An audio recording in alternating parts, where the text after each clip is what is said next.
Bismillahirrahmanirrahim. Assalamualaikum warahmatullahi wabarakatuh. Di sini saya Novi Wahyuni. Saya akan menjelaskan tentang salah satu mini riset sosiologi politik saya yang berjudul relasi kuasa antara majikan dan juga asisten rumah tangga. Nah, memang banyak sekali macam pekerjaan dan salah satu pekerjaan yang diminati dalam mini riset saya yaitu pekerjaan sebagai asisten rumah tangga atau biasa disebut sebagai ART atau pembantu. Kemudian seiring perkembangannya zaman telah terjadi banyak sekali perubahan orientasi sebagai ART ya. Di antaranya perubahan relasi antara majikan dan juga asisten dari hubungan yang bersifat bantuan hingga hubungan yang bersifat transaksional ataupun pembisnisan. Kemudian alasan mengapa di setiap orang atau rumah tangga menggunakan jasa asisten rumah tangga salah satunya karena rasa malas, sibuk dalam bekerja ataupun kurang ahli dalam mengurus pekerjaan rumah tangga tersebut. Sehingga pada zaman ini itu keberadaan ART sangatlah dibutuhkan karena sebagian orang merasa bahwa dengan keberadaannya ART ini sangatlah meringankan pekerjaan rumah tangganya. Pekerjaan sebagai asisten rumah tangga ini sangat beragam ya, mulai dari memasak, mengepel, mengurus anak, menjaga kebersihan rumah lah ya. Nah, pekerjaan ini yang biasa dilakukan oleh asisten rumah tangga. Adapun dikutip dari Wayi Kartika dan juga Hilda Sudana yang menyebutkan bahwa hubungan antara pembantu rumah tangga dan juga majikan ini sebatas atasan dan juga bawahan, sehingga pada kenyataannya akan melahirkan hubungan yang syarat dengan perilaku dominasi, diskriminasi, dan eksploitasi, sehingga menyebabkan ketidaknyamanan di antara kedua belah pihak atau majikan atau salah satu majikan yang menginginkan segala keperluan rumah tangganya itu diselesaikan oleh asisten rumah tangga, dan juga asisten rumah tangga yang menginginkan balas jasa dari majikannya seperti pemberian upah yang sesuai dengan perjanjian yang telah dibuat seperti di awal. Namun realitanya masih sering terjadi ya perjumpaan adanya konflik antara majikan dan juga asisten rumah tangganya, di mana asisten ini menjadi salah satu penyebabnya.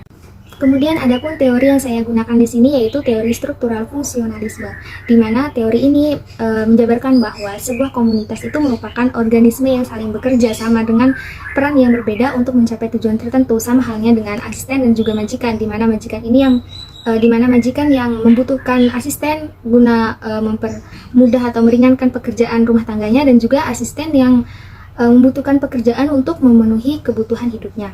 Seperti yang kita ketahui bahwasannya asisten rumah tangga itu merupakan seseorang yang dipekerjakan dengan tujuan membantu beberapa pekerjaan rumah tangga, atau dengan kata lainnya meringankan pekerjaan dari keluarga tersebut.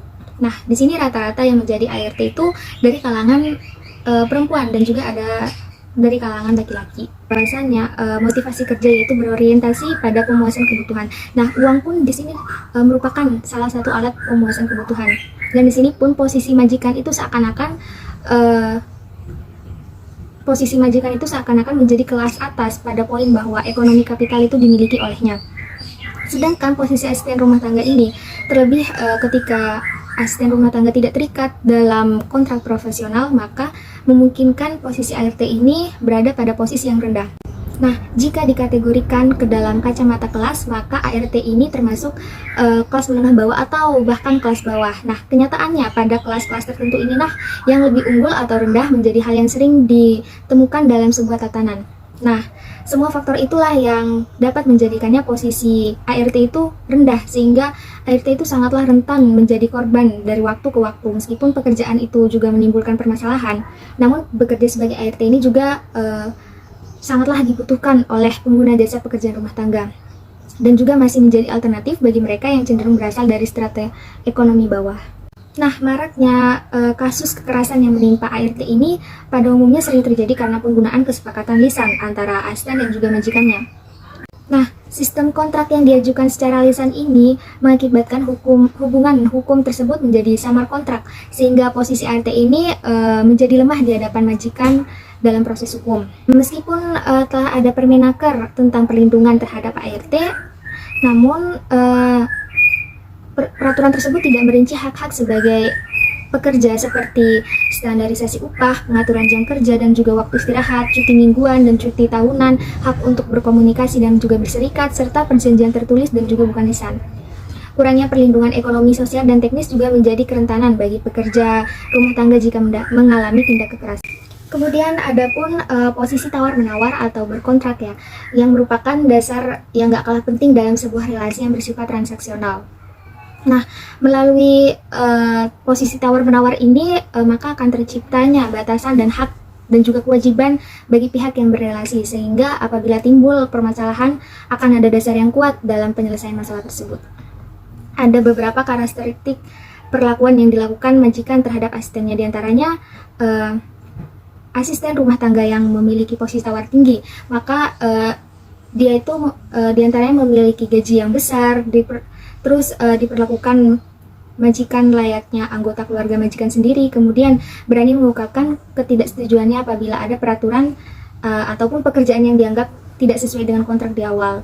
Dan juga ada asisten rumah tangga yang memiliki posisi tawar rendah, yaitu yang memiliki gaji yang kadang tidak sebanding dengan pekerjaan yang dilakukan olehnya, terus tidak adanya jaminan kesehatan, toleransi, dan juga hak kerja, serta diperlakukan semena-mena oleh majikannya, dan majikan juga yang tidak menghargai setiap adanya ketidaksetujuan yang dilontarkan oleh asisten rumah tangganya, sehingga tetap disuruh bekerja meskipun dalam keadaan sakit. Selain adanya hubungan kerja yang bersifat transaksional, di sini ada juga hubungan kerja antara majikan dan juga RT yang bersifat kekeluargaan atau yang bersifat sebagai bantuan ya. Di mana yang bersifat kekeluargaan ini ditunjukkan dengan adanya imbalan dari majikan terhadap asistennya sebagai rasa bentuk terima kasih majikan terhadap asistennya tersebut. Baik imbalan itu berupa upah tambahan, pemberian perabotan rumah tangga, hingga pelayanan kesehatan dari majikan terhadap asistennya tersebut. Nah, di sini setiap manusia yang terlahir juga tentunya memiliki hak dan juga kewajiban ya, sebagaimana ART dan juga majikannya. Adapun hak-hak ART yaitu diantaranya upah yang layak atas apa yang telah dikerjakan oleh ART tersebut, sebagaimana diharuskan adanya kesepakatan di awal kerja, dan upah juga dibayar segera mungkin setelah pekerjaan itu selesai.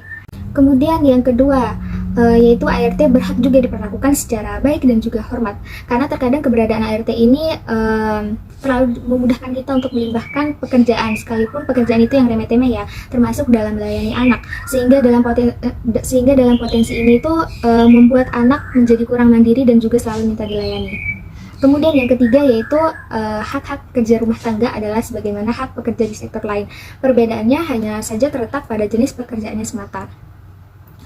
Kemudian ART juga wajib menunaikan kewajiban-kewajibannya seperti menjaga harta majikannya secara amanah dan juga baik, bukan malah sebaliknya mengkhianati dan malah menyalahgunakan kepercayaan majikan guna untuk tujuan yang tidak baik. Nah, kemudian relasi apa sih yang tercipta antara majikan dan juga asistennya? Nah, di sini relasi antara majikan dan juga asisten ini melahirkan sebuah relasi kuasa, di mana adanya majikan yang memberikan beban tugas berlebihan terhadap ART di luar kesepakatan yang awal dibuat, dan juga sikap merendahkan ART, dan juga majikan yang banyak permintaan kepada ART. Sehingga terkadang banyak studi kasus yang menyebutkan bahwa adanya tindak kekerasan majikan terhadap ART dikarenakan majikan merasa bahwa ia lebih berhak mempunyai kekuasaan dalam rumah tangga, sehingga ia berlaku semena-mena terhadap asisten. Nah, hubungan antara majikan dan juga asistennya selamanya tidaklah berjalan mulus dan juga indah.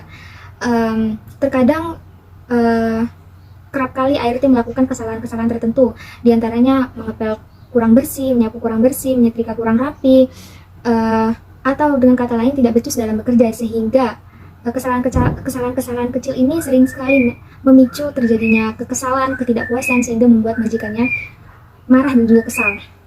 Tentu itu merupakan hal yang wajar apabila majikan merasa kurang puas terhadap layanan asistennya. Akan tapi hal-hal yang seperti ini terkadang memicu terjadinya tindak kekerasan antara majikan yang merasa dirugikan oleh ART-nya.